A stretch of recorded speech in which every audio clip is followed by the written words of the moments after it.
Hey guys, this is Andreas with anythingbutiPod.com. With me today I have the SanDisk Sansa Fuze Plus, which is the supposedly updated version of the old Sansa Fuze. Also, this is the Clip Plus, of course, just for size comparison. You can see that the Fuze Plus is definitely the biggest of the three players. Both quite a bit thicker, taller, and about as wide as the old Sansa Fuze. If you look at these two players, you wouldn't actually, if you didn't know the name of the two, you wouldn't really think that these are related in any sort of way, because they are pretty dissimilar players, as you can see. Cosmetically speaking, the scroll wheel of the old Sansa has been replaced with a capacitive touchpad, sort of like a touch screen, just without a screen underneath it. The screen is bigger. It's also been rotated 90 degrees, so it's 240 by 320 pixels compared to, I think, 220 by 176 on the old Fuze, which makes a lot of difference in terms of video. But these days even such a screen isn't very high resolution compared to many other players. Both of them have the micro SD card slot, so you can expand it up to 48 gigabytes. On the bottom you can see that the proprietary docking port has been removed and actually replaced with a micro USB connector. So basically you won't be getting any proprietary docks for the Fuze Plus or any sort of line out functionality, but you'll have a lot. It will be a lot easier to find cables for it. So as I said, you have the new touchpads compared to the old scroll wheel, and the new touchpad basically sucks. It is a horrible experience to use. I can turn both players on just so you can see what I'm talking about, but touchpads have never been a good idea. I've tried many players to have them, ranging from Samsung players that look a lot like the Fuze Plus, and also some smaller players that have sort of like these USB stick players that have used them, and none of them are really any good at all. So first off, you can see the startup time isn't actually exactly the best. It might have something to do with the micro SD card. But one thing I'm going to give them credit for is the new menu. It looks a bit like the Microsoft Zune, at least the desktop software. The background is actually made up of several album art images from music on the player, and this menu just looks a lot more polished and a lot more 21st century than the old Sansa Fuze. But as you can see, it's both slow to navigate, awkward to use the touch controls.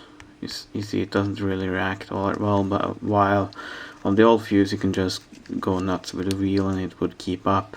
So it's a lot slower to navigate, which can be a big problem if you have a lot of songs. And I've also had it sort of just freeze up, and then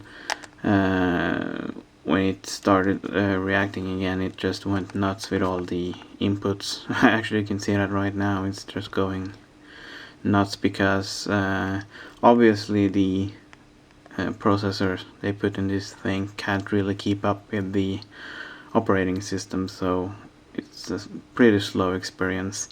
And I have to think that this album art thing and generating thumbnails and all that takes up quite a bit of processing power as well.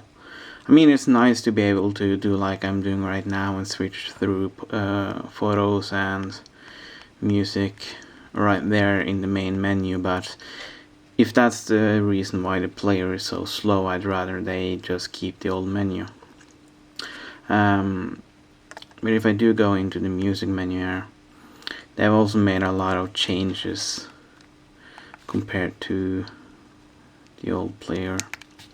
As you can see, the old player just had artists, albums, songs, etc.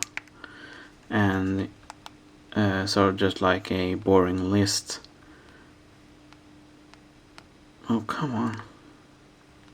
This is what I'm talking about with the player being slow. Are you done? Thanks. So they have sort of like this tab music interface where you can scroll sideways through various sorting methods, and then for instance on albums you actually see the album art.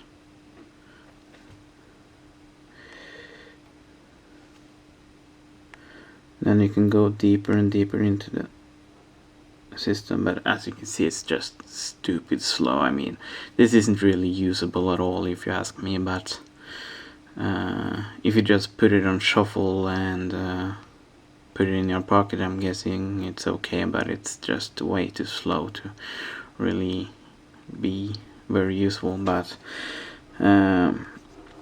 anyways, the interface is better, it's just a lot slower. Let's take a look at one of the videos that came with the players. I haven't really put a lot of my own stuff on here because I have tablets and stuff these days that I use for media, but it does come with a couple of videos preloaded, and it's pretty much a typical quarter VGA video player. It has some issues with viewing angles if you tilt it or watch it from the top. The other angles are fine, but it's from the top that becomes a problem, and in video mode the top side becomes the left side, so if you really want the best colors you have to hold it slightly tilted to watch it like this. This is an ad video for the player, and it seems that the video actually froze, which also goes a long way towards proving what I'm saying about this player being way too slow to actually be on the market at all. Yes, I want to resume. This advertising video is actually quite funny because, as you can see, they're using the touch gestures on the touchpads, and it's a lot smoother than the player actually is. So, and this is running the latest firmware. It came preloaded with an alpha version of that firmware. I thought that the alpha one might be the reason why it's so slow, so I upgraded it to the final version, but it's still just a P, so you know what.